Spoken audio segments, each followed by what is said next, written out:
Niyo po ito kay April Boy na kay Kuya. Tapos sabi ko, maganda to lumalakas ako Tapos po, hindi na po ako umiinom ngayon ng mga metformin, yung mga glipizide.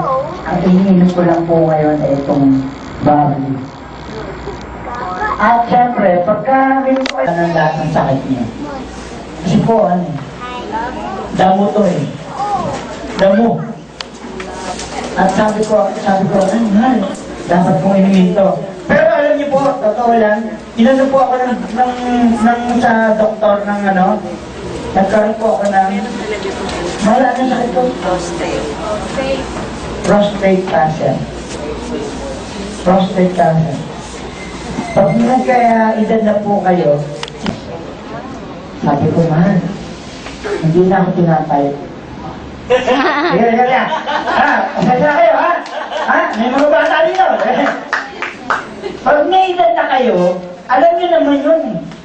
Kasi kayo, umiinom kayo ng mga gamot sa diabetes. Alam nyo naman yun na hindi na kayo tatayuan.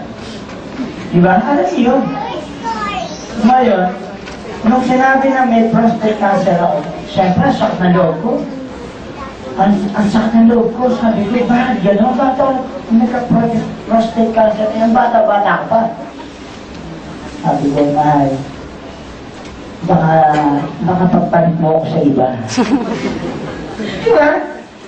Ay, di ba, may prostate cancer ka hindi ka na, wala na ang tawag doon? Hindi na active. Yun. Siyempre, wala na Sabi ko, mahal, ano ba yung gagawin ko?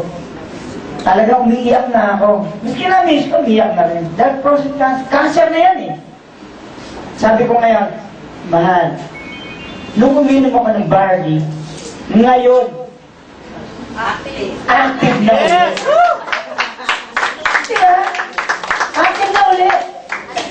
Kumbaga, sa sobrang saya ko, sabi ko, mahal, magnegosyo tayo ng ganito. Kasi itong magpapaano uli sa mga lalaki. Di ba? Magpapasigla uli sa lalaki. Sabi ko, mahal, iyan natin to, negosyo natin to. Bakit po tumataas kayong kamay? Hindi rin kayo active? Hindi, totoo. Sa lalaki, alam ko lahat ng lalaki ang nararamdaman niya kapag may prostate cancer na siya. At hindi na siya active. Alam ko yan. Alam natin lahat yan, mga lalaki, di ba? May diabetes. May diabetes pa, o ginom ako ng gamot. Ngayon, active na ulit ako. Wow. Salamat sa Diyos, salamat sa Diyos. Kaya ito, sa lahat ng mga nandito, ito, kung lolobin ng Diyos, ito magpapayaman sa atin. Yes! Kaya nga, ayan, anong nakalagay? Wala nakalagay na. Buhay milyonaryo, panalo to. Parang, kaya po ako nagtayo ng negosyo na ganito para lahat tayo maging milyonaryo. Yes! At alam niyo po, dadali po natin sa US to Kami po taga-US po kami. US citizen na po kami. Pag uwi namin, bumili kami ng produkto na ito. Sabi ko, dadali ko sa US to. Kasi talagang masubukan ko na. Ito na talaga magpapayaman sa atin. Kung loloobin ng Diyos, tayo lahat magiging milyonaryo! Yes!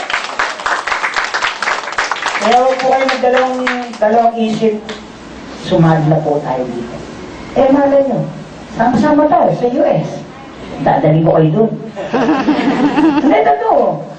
Kasi, buong mundo, gusto kong dalhin ito para sa ating lahat. Di mo ba? Kaya lahat tayo magiging milyonaryo. Sumahal na po kayo, mga idol. Maraming salamat po.